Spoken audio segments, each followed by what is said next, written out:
Kung walang magsasaka, walang bigas. Bigas na kinakain at bigas na bumubuhay sa atin. Kung walang construction worker, walang bahay na masisilungan.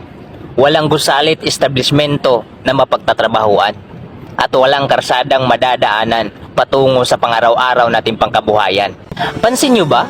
Yung mga pinaka-importanting bagay sa ating buhay, ang mga gumagawa nun, sila pa yung madalas na kinukutya, pinagtatawanan, at minamaliit ng karamihan. Ganon katoksik.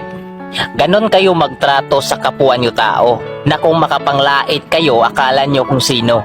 Porket may natapos kayo, porket nasa aircon kayo nagtatrabaho, porket mataas yung mga sahod ninyo at porket magaan lang yung trabaho ninyo, basta-basta nyo na lang pabibigatin ang mga dibdib ng mga taong to sa pamamagitan ng mga masasakit na salita ninyo. Oo, aminado, madalas sa aming mga magsasaka, mga mahihirap. Madalas sa mga construction worker, mga mahihirap.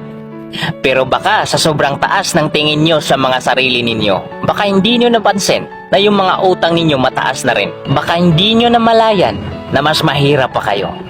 Mas stress pa kayo. Mas marami pang galit sa inyo at mas masalimuot pa yung mga buhay ninyo.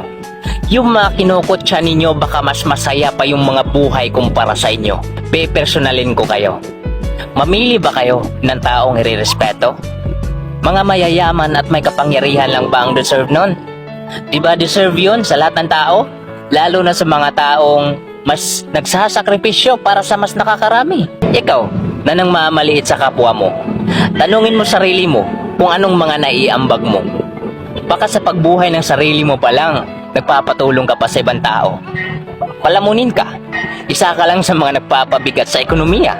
Buti pa nga yung mga construction worker at magsasaka.